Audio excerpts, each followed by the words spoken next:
Hello, everyone. Thank you again for listening and watching. And I also want to thank you for this opportunity to share some thought with you. Today's topic is one that is like everything else we talk about and everything else that is going on in our world and in our country. It's complicating. The topic I want to address today in this podcast is a very, very complicated, very complex topic. It's a subject that been like many other subjects in our human history have plagued humanity with all kinds of ways and speculation and imagination and assumptions and all kind of theories and concepts. And the topic I'm speaking of is the topic of free will. There are so many explanations. Again, I'm sure you're all aware of that. There are so many explanations, again, to this idea that we call free will.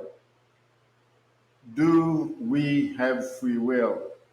I often trouble by many of the explanation, whether it's philosophical and whether it's theological, whether it's educational, whether it's social, whether it's in terms of academic, whether it's the metaphysical approach and whether it's epistemological approach.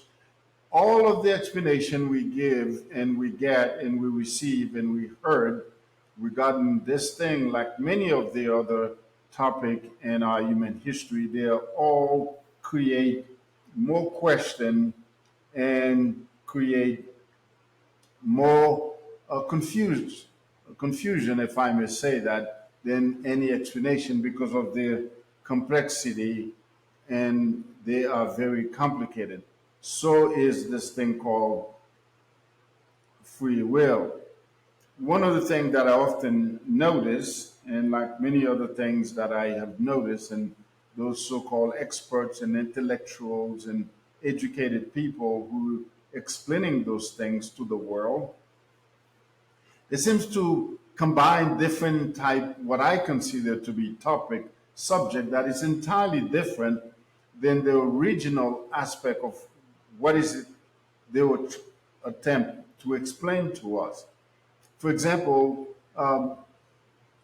people will be talking about free will, and in the same sentence, in the same topic, the same lecture, they will also switch free will to free choice. I'm thinking, okay, are we talking free choice or are we talking free will? I'm confused because oftentimes I know we can put the word free in front of choice, but if I'm choosing something, I'm probably choosing from a set of presented artifacts or elements or lists of subject or things that available to me, and I'm going to choose which one. And I don't understand. I did aware they're doing that, and I'm not sure.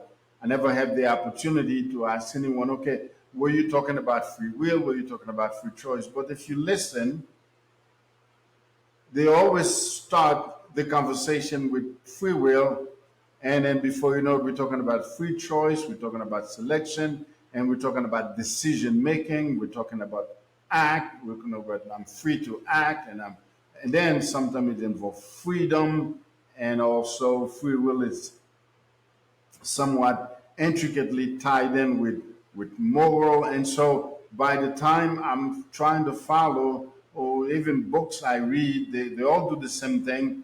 They're talking about free will, and then we're talking about free choice, we're talking about freedom, we're talking about my ability to act, we're talking about my ability for action. They're also talking in the same topic, we're talking about responsibility, we're talking about consequences, and I'm like, okay, where are we going? Because to me, free choice, free will, action, reaction, decision, consequences, I think they are all different topics.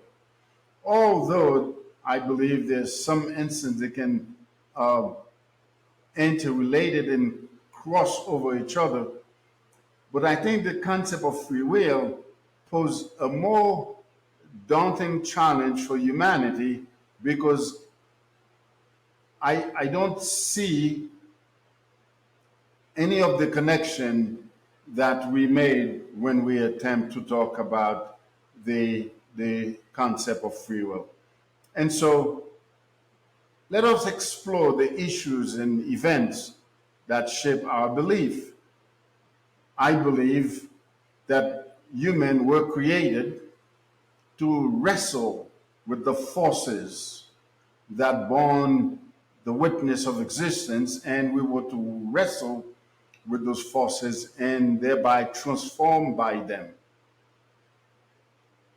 The physical element of existence designed and encouraging us, inspired all of us to think about how our whole life could be integrated into something coherent spiritually and intellectually.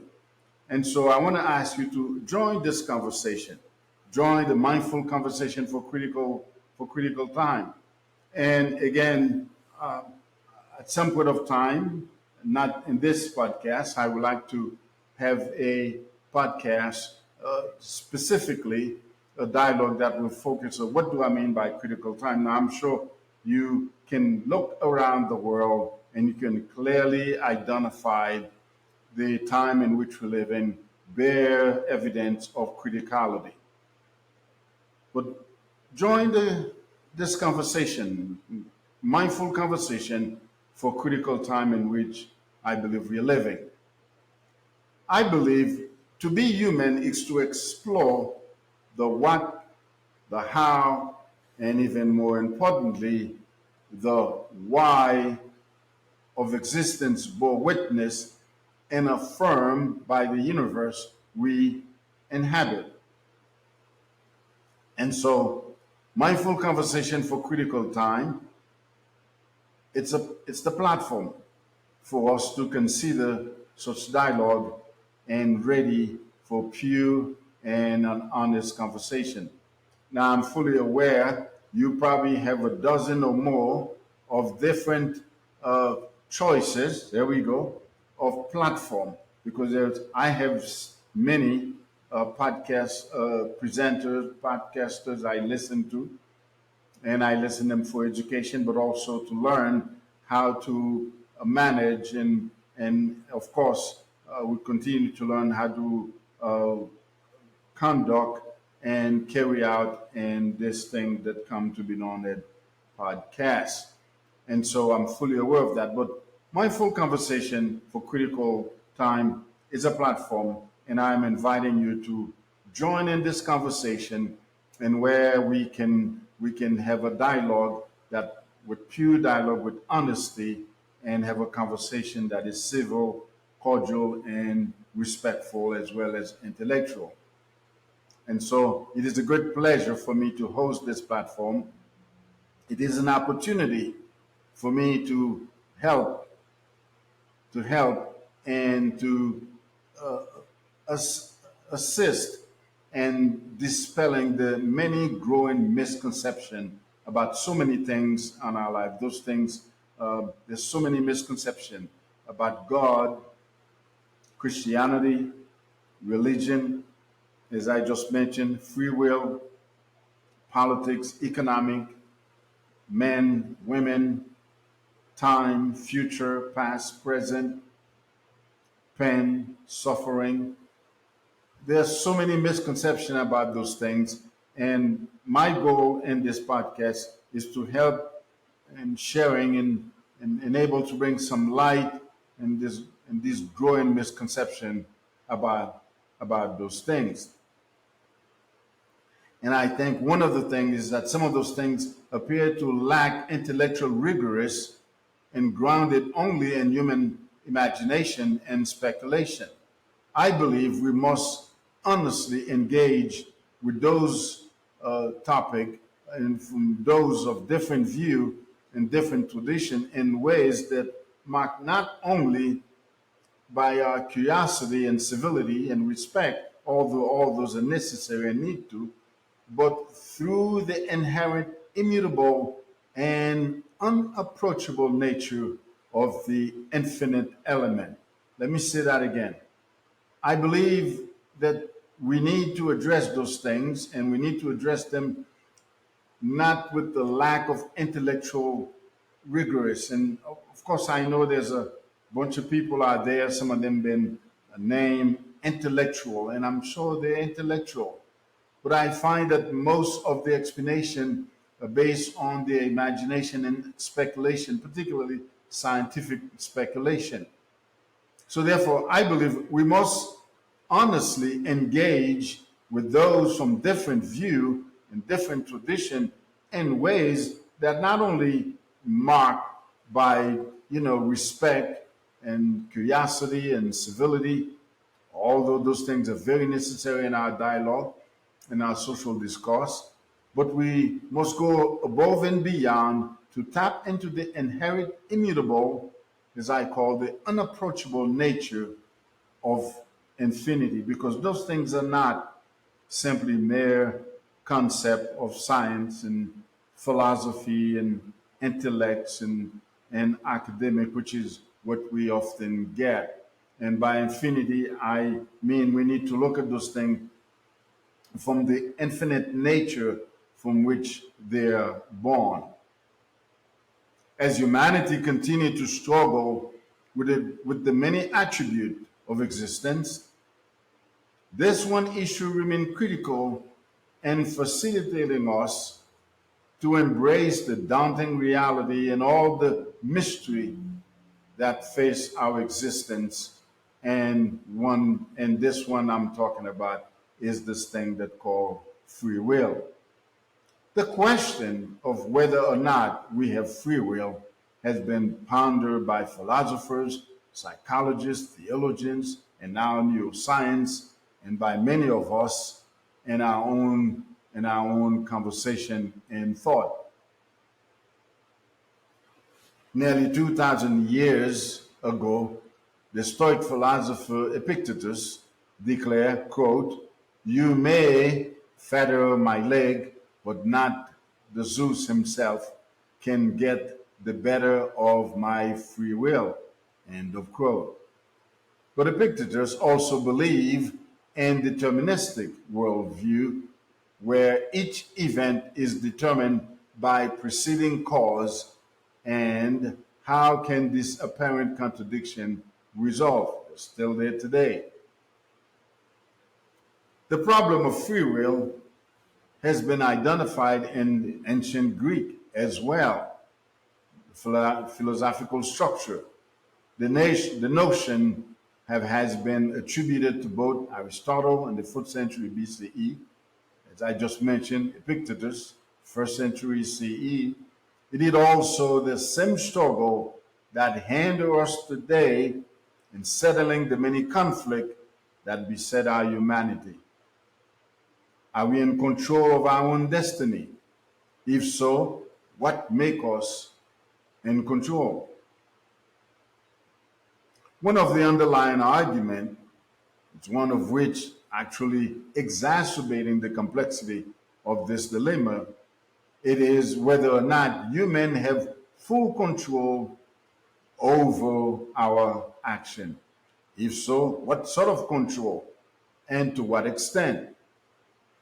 The struggle is actually predate the early Greek story, because we find that even Chrysippus may, in modern philosophy, lament the absence of real progress throughout the century.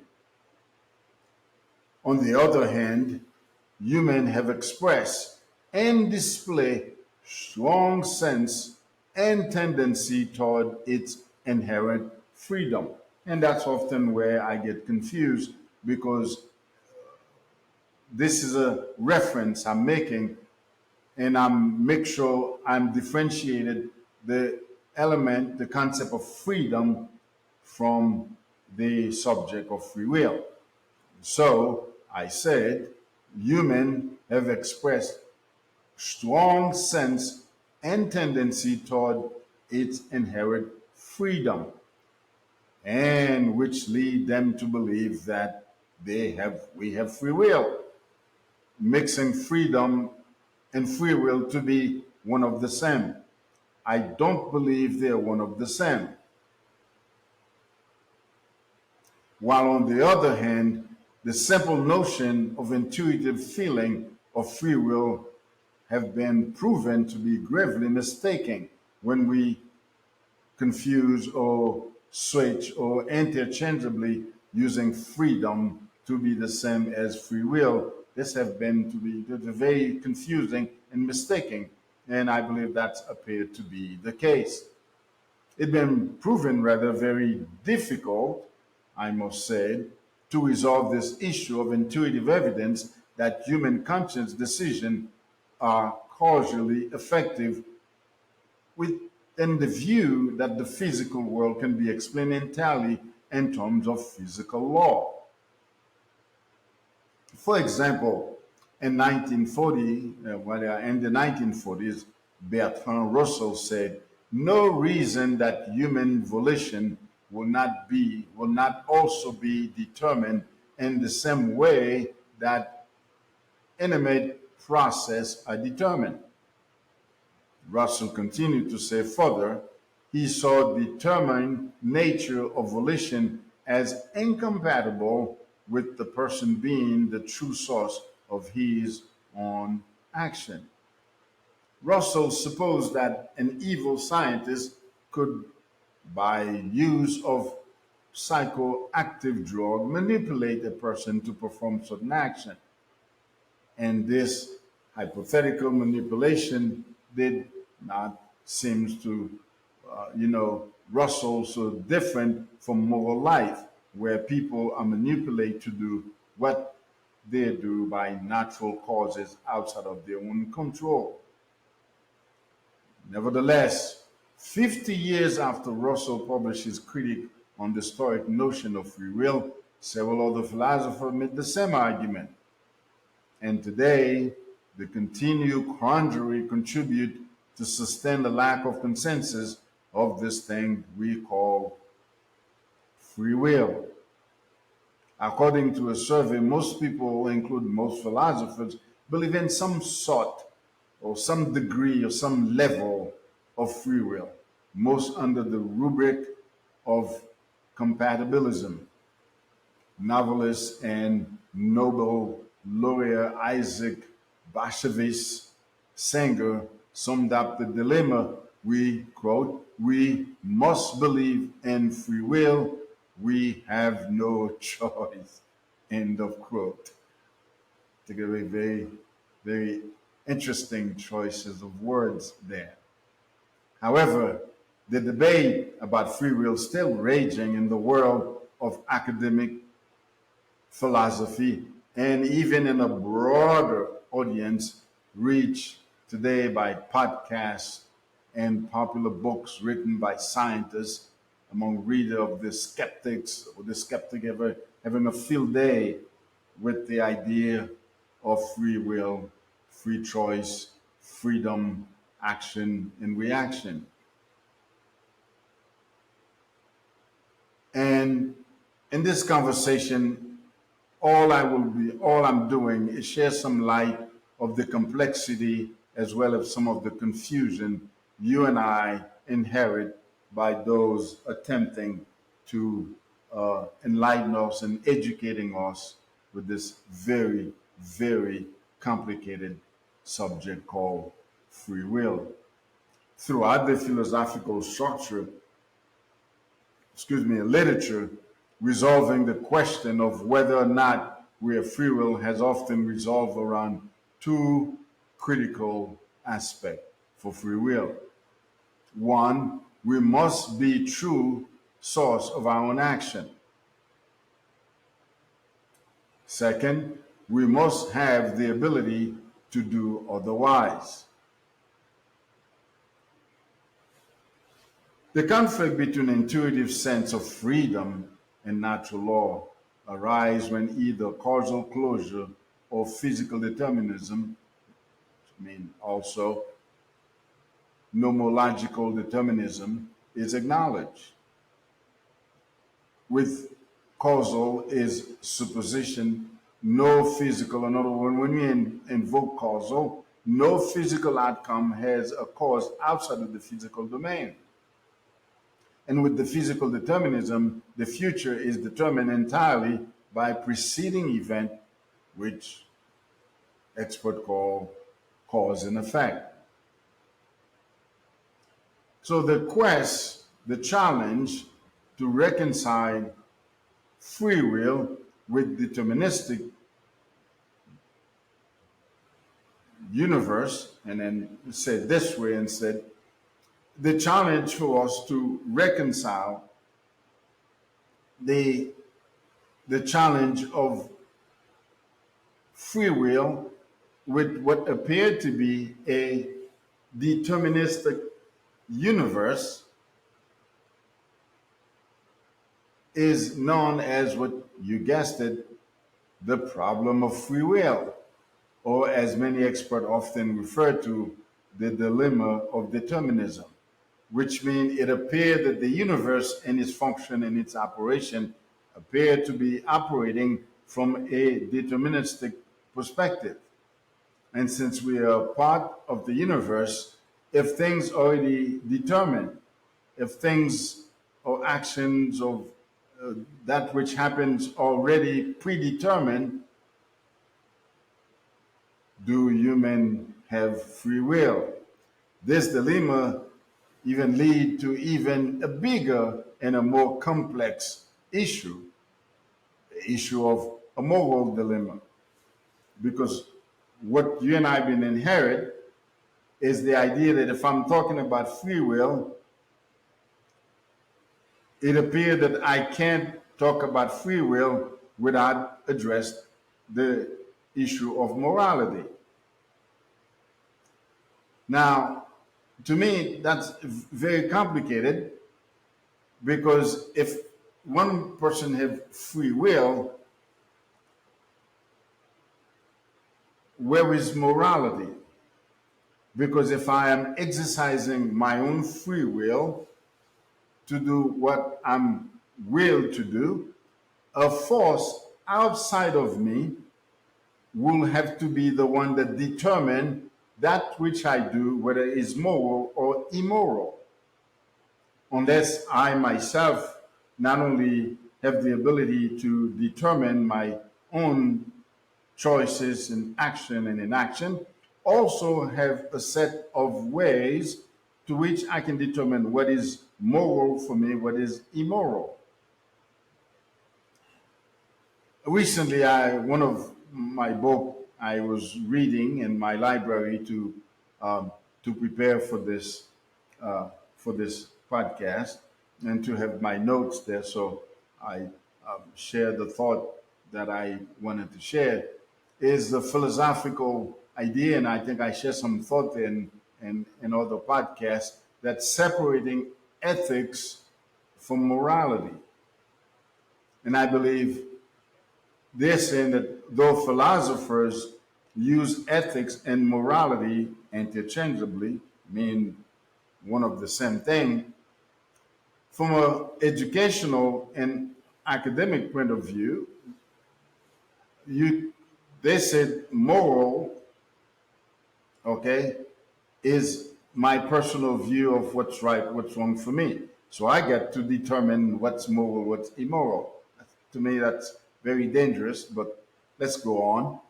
Ethics is what good and bad in terms of what a professional should do, what an employer, what society call ethics and ethical.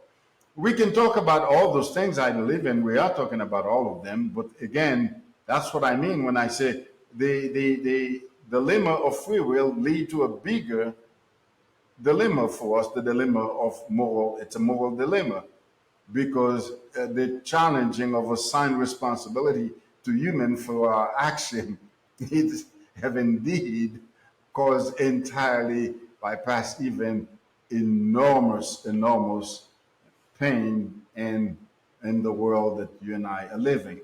And we have the compatibilities maintained that mental reality is not in itself a causal effect. Classical theory and compatibilists address the dilemma of free will by arguing that the free will holds as long as humans are not externally constrained or coerced. Modern compatibilists make a distinction between freedom, yes, thank you, and that of will and freedom of action. That is spreading the freedom of choice from the freedom of enact on it. Given that all human experience, okay, given that all experience, I would say all human experience a sense of free will. This is where I disagree. I personally myself, I don't believe I experience a sense of free will. And let me be very clear what I mean by that. I see I cannot adhere to that statement because those are notes and research I have to do to see what in the world are we talking about. And the statement there, as I repeated, let me repeat it, and given the fact that all humans experience a sense of free will, to some modern capability things if necessary to accommodate this intuition. I don't believe I ever experienced anything that called free will. You know why I say that? I don't know what I'm talking about. I don't know what is free will.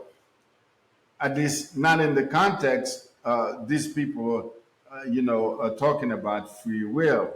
I don't think free will is what we are talking about. Yet, to add to the fuel to this dilemma of incompatibilities, namely that if the physical world is deterministic in its inherent function, then our feeling that we are free to choose and act is simply an illusion. If I'm living in a predetermined universe, a universe that is deterministic, things already set in place to happen exactly the way they're happening, where is the free will? See, those things are very dangerous because this is where it gets very murky. And the reason why it gets very murky is because these experts are combining free will with free choice and decision making to be one of the same.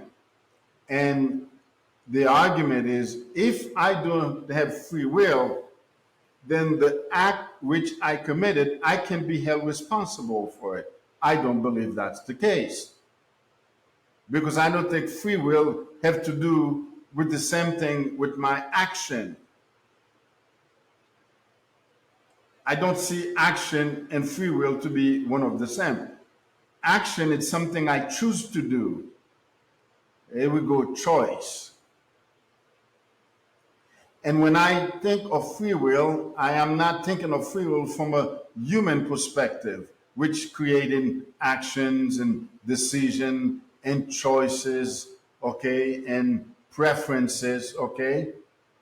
And that's the problem I have. And this is associated with the non-materialistic construction, including both traditional dualism as well as model of supporting the more minimal criteria, such as the ability to consciously reject an action or competing desire.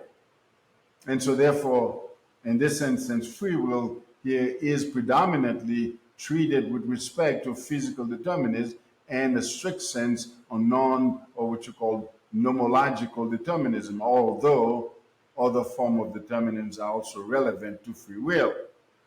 I don't believe that if I don't have free will, I shouldn't be held accountable for my action.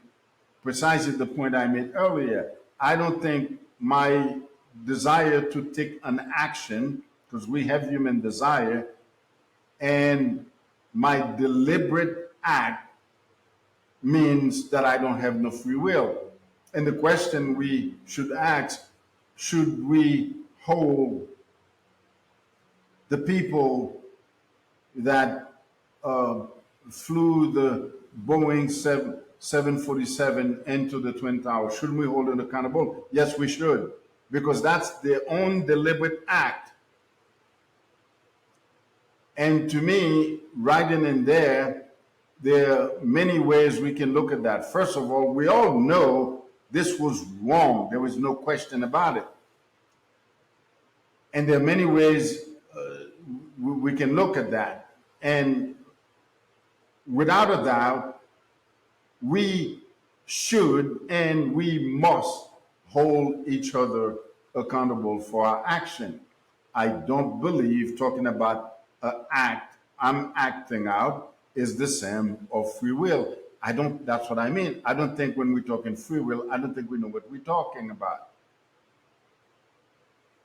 For example, logical and theological determinists challenge the metaphysical libertarianism with the idea of destiny and fate. And biological and cultures and cause of psychological determinism feed the development of compatibilist model. Separate classes of compatibilism and incompatibilism may even to be formed to present these and those concepts. For example, neuroscientist and philosopher Sam Harris, who's an atheist, argue that free will it's an illusion. Well, I don't know if it's an illusion because I don't know what I'm talking. I don't know what is free will.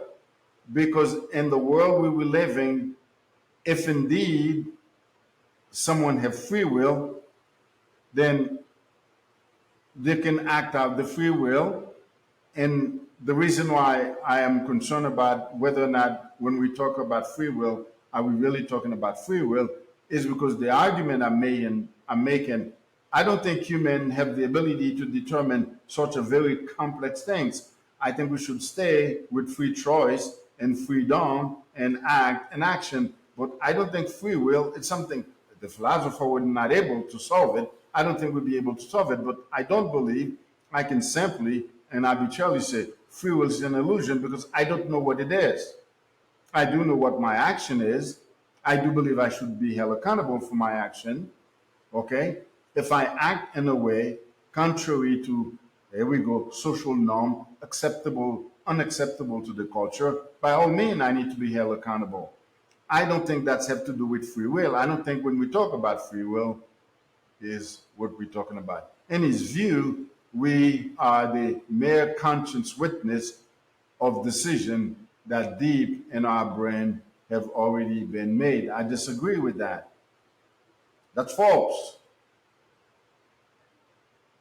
Philosophers, scientists, and religions all have investigated the concept of the human agency at some level of mental circuitry, and some find that they have been taken as evident that conscious decisions are not truly free. I believe if you make a decision, you should be held accountable for it. I don't think that's have anything to do with free will. I don't think free will is something humans should be talking about. What are some of the reasons we need to question free will? Behavioral science has made it plain that individual behavioral tendencies are influenced by genetics as well as by factors in the environment that may be outside of their control. Yeah, I believe to some extent there's some truth to these, but I still believe we need to be held accountable for our action. But yet this suggests that there are at least some constraint on the range of decision and behavior a person will incline to make or even to consider in any given situation. Challengers of the idea that people act the way they do due to conscience or unconstrained choices also point to the evidence that unconscious brain activity can partly predict a choice before conscious decision made, and some have sought to logically refute the argument that choice necessarily demonstrate free will. Yes, choice does not demonstrate free will. I don't believe science can tell us what is free will. I don't believe, well, having done philosophy, can tell us what is free will. I don't believe looking at my brain and look at the waves and the neurons and electric can tell you whether you will have free will or not. I don't believe that's something human capable of ever achieve. And so for centuries, philosophers and theologians have almost unanimously held that civilization as we know it, it depends on the widespread belief in free will, and that losing this belief could be calamitous.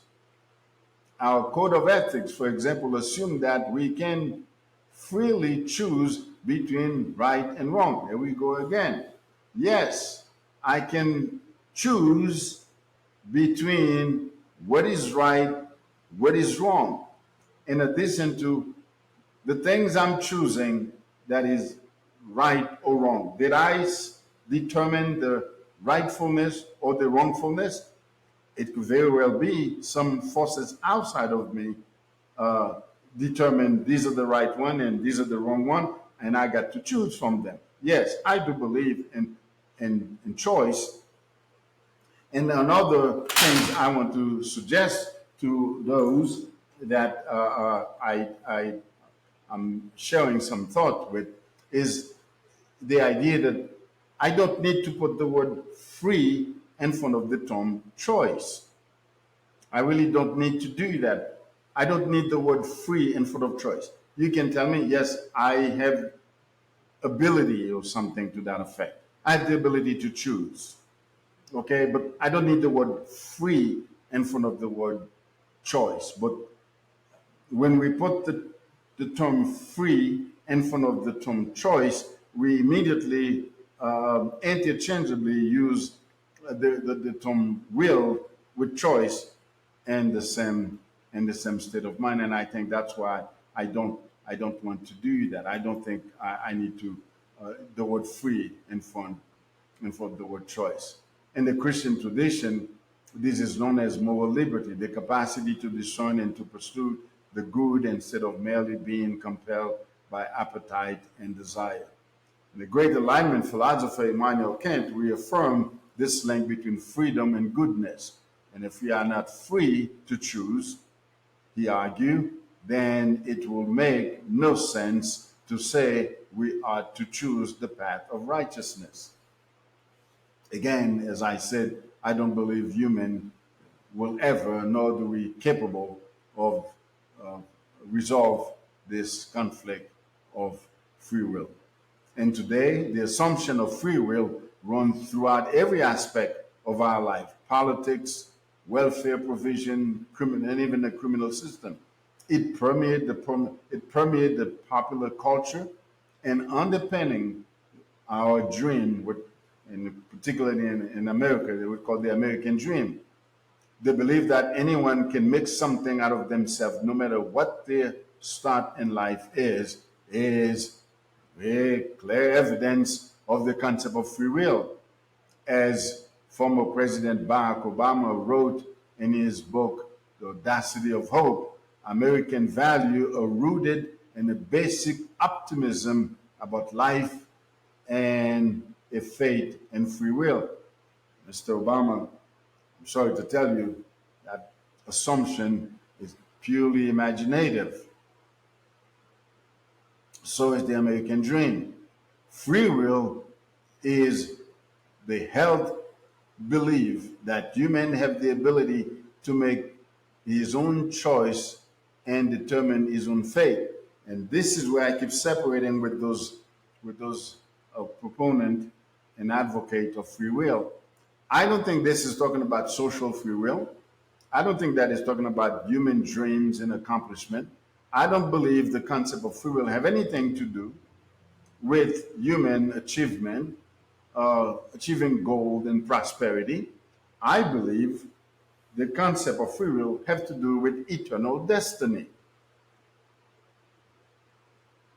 because that's the only way we can resolve it. That's the only way we can look at it. And that's what I mean when I say that we need to address those conversations by the unapproachable, immutable nature of the infinite nature they bore. Because I don't believe we're talking about social and philosophical and biological like science and no, even religion. I believe the concept of free will can only attribute it to eternal destiny. And that is the only way I believe we can have a conversation. So the question of free will has long challenged philosophers and religious thinkers. And scientists have examined the problem from psychological and neurological perspective as well, and to no avail. We're not getting anywhere. Whether atheistic, agnostic, Christian, or whatever worldview you hold, we all face with the most difficult question, and those two difficult questions is the element pain and suffering in the world. And that's where many people seems to always find themselves in conflict, because when talking about pain and suffering, we're talking about two sets of things. There are different ways we experience pain and suffering. There are different ways we experience the moral issue that we face, and then we will talk about that in our next podcast when we're talking about universal morality, because I will be asking the same question: what is universal morality? Okay, but nevertheless, first and foremost, we need to consider the fact that there are two different view troubling sets of dilemma in front of us when we talk about pain and suffering, and we will look at that in our next podcast. Okay, and so do human have free will? I don't believe we do. Nevertheless, why belief about free will matter? Whether or not free will exists, believe in free will is very real. It's very real. Does it matter if a person believes? No, it doesn't matter. People believe we have free will. And so the belief in free will is very real. Okay? Does it matter? Yes, it does matter. That is the choice, or completely his or her own act. And so therefore, belief in free will is very, very real. That belief is very real. Psychologists have explored the connection between free will beliefs, often gauged by agreement with the statement like, I am in charge of my own actions. Here we go. We keep changing free will to freedom to act. Here's a question: does belief in free will affect how we judge others? The answer is yes. Because the minute we change free will to free choice, we're judging the person on the ability to choose to take the act they did. But again, as I just mentioned, the concept of free will, in my view, is completely different from the concept of free choice. I don't believe, from a humanistic point of view, from a secular point of view, from a philosophical point of view, from an educational point of view, from an academic point of view, definitely not from a scientific point of view, we can ever arrive at a clear understanding of this thing that called free will, which is what all of them do. Okay? They believe in free will is necessary for moral behavior. No, I don't believe that. I think our action is necessary for our behavior. I believe we do have the ability to act on our own volition. I do believe that. But I don't think the concept of free will is the same as free choice. Again, as I said, I don't want to use the word free when I'm using the word choice, just choice. It doesn't have to be free choice, just the ability to choose. And we have to choose from what's already available. One idea proposed in philosophy is that system of morality will collapse without the common belief that each person is responsible for his or her action. Yes, it will, but we need to remove ourselves from the concept of free will. We should hold, and we need to, and always hold each other accountable for our action, but I don't think free will is the venue for us to continue to go to find out whether or not we should hold each other accountable for our free will. Okay, so therefore, I believe that this imaginary world of diverging morality, so distant from our real one, that is, morality be more or less universal of all mankind, governed by basic cognitive or emotional process? Or is morality subject of cultural differences? All of those things, we can address them, and we are addressing them, and I believe we should, and as we have throughout history. But I don't believe free will, free choice, act, responsibility, consequences, freedom are all the same. In addition to, as I just mentioned, that it is my belief looking at the philosophical aspect, sociologists, metaphysics, epistemology, the philosophers been dealing with that for thousands of years, as we just mentioned. Even in the first century BC, EC, we find Socrates, Aristotle, Plato's, all the philosophers, Immanuel Kant, Friedrich Nietzsche, Hume, they all address this issue called free will. We not even 1 trillion of an inch close to ever solve this thing that called do human have free will. That's because we're not talking about an element that is derived from the human capacity. I believe free will is only pertain to eternal destiny. And that's, of course, another topic for us to say, what do I mean when I say free will is determinant only in the dimension of eternal destiny? As far as action, responsibility, choice, preference, decision making, yes, human, we have all those capacity, but I don't believe all of those fit in the same category as we talk about free will. Again, please, you're welcome to share some thought. Your thought and your response, your comment and your critics is very welcome, and your critics will help me to continue to crystallize and formulate this podcast. So please, as you listen to this podcast, uh, give me some critics, give me some feedback, and as I invite you, join the conversation, the mindful conversation for critical time.